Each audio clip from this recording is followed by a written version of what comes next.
Morse Code's a great way to name a cocktail.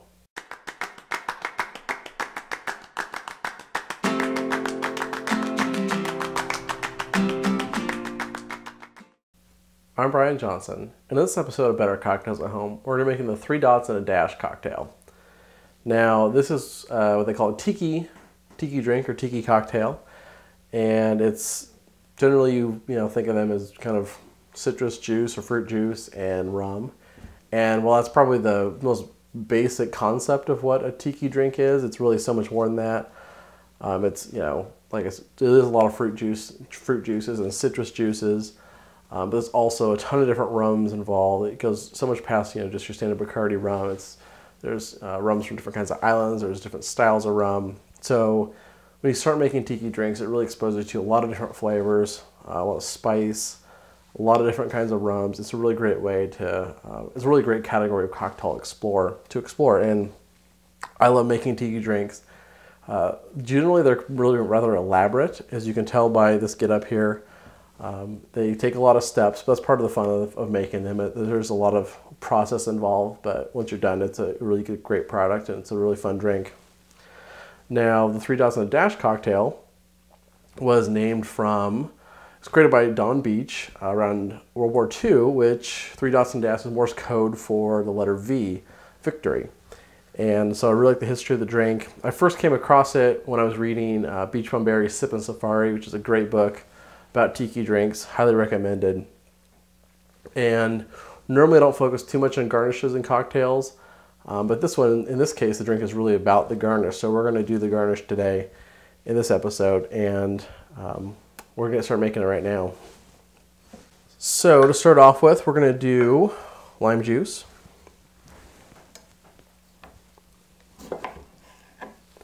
And right now I'm actually straining the lime juice, double strain it through a mesh strainer, because we're not going to strain this drink later. We're actually going to just shake it all up and pour it into our glass. We want to pre-strain the citrus. We don't want any bits in it because we're not going to strain it later.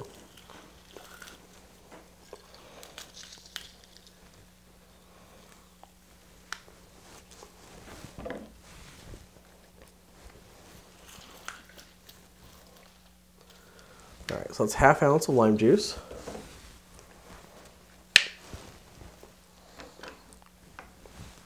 We add that to our mixing tin. Now, the next citrus we're going to use is orange juice. And for that, I'm going to use this juicer because it doesn't fit very well in the other juicer.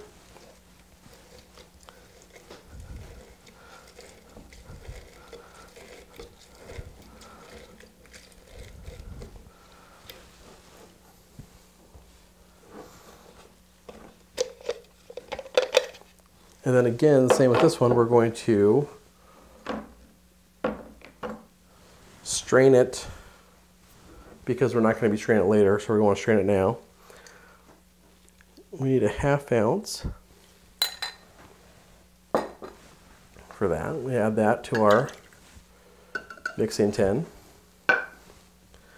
Now, what we're going to add next is our falernum. We're going to do 1/4 ounce of this. Now, falernum is it's a tiki syrup, basically. It's got spice in it.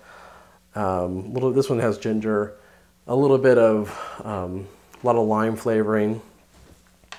It's a really interesting syrup, though. You see used in quite a few tiki drinks. 1/4 ounce of that.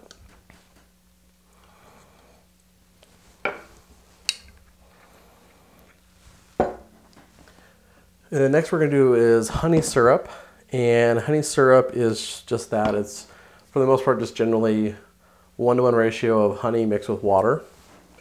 We're going to do ½ ounce of honey syrup.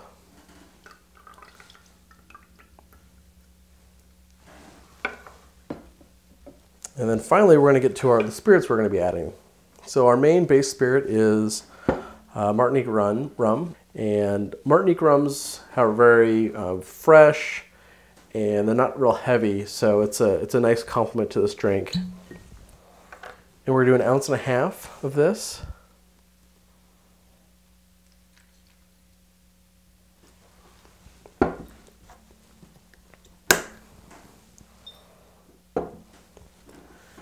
add that to our mixing tin. As you start making tiki drink, you're going to have a lot of stuff on your hands. And the next rum we're going to be adding is a Demerara rum. Now I'm adding 151 Lemon Heart. It's an excellent rum. I highly recommend you pick it up if you start making a lot of tiki drinks. And this is what I have, so we're going to use it, and it's great. So we'll do ½ ounce of that. Now, the original recipe doesn't call for 151, but I don't have the 80 proof of that, which I probably would use if I did, but you know, be flexible. And the final thing we're going to be using is what's called allspice dram, or sometimes pimento dram. In this case, I'm using St. Elizabeth. There's a couple different brands in the market. They're all, I think, pretty good quality, but it's just allspice. It's a great liqueur. We'll do 1/4 ounce.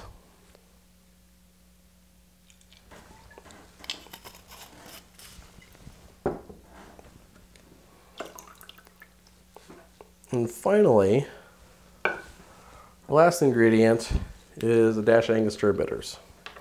Good old classic. That was 2, but I like Angostura bitters, so don't fault me. And then, so normally you would put this drink in a blender and blend it for probably about 5 seconds or so, just get everything all mixed up, crush the ice. But oftentimes with home bartenders, getting out the blender and doing that is just a kind of a pain, honestly. And I like to try to avoid doing it when I can. And bars, I think, absolutely should be doing that because they have the setup. But with us, since we don't, we're going to do it this way.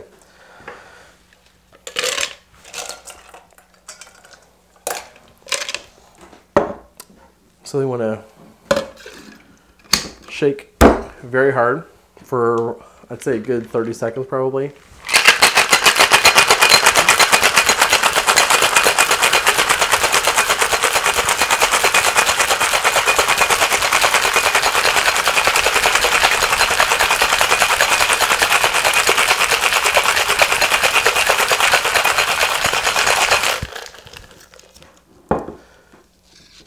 Your mixing tin should get nice and frosty,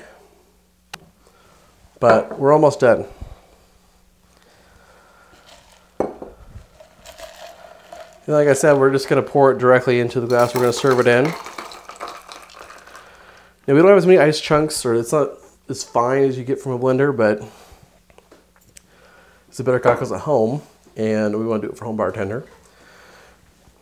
And then finally, where the name comes from, is 3 dots and a dash, and that's how the garnish is. So it's 3 cherries and a pineapple spear. Now, does this amazingly affect the drink itself? Probably not, but it's one of those ones where if you're taking the time to really do it, it's kind of fun. So if you have this stuff available, I'd recommend doing it.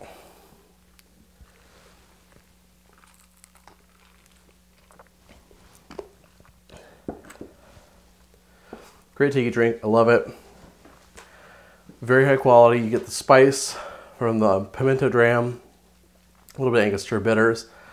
You just get the fruit juices mingling, and you get the Martinique rum isn't real heavy, so it's a pretty light tiki drink in terms of that. You get a little bit of body from the Demerara, but excellent, really love it.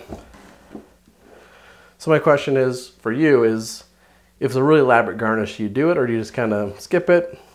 But that's how you make the 3 dots and a dash.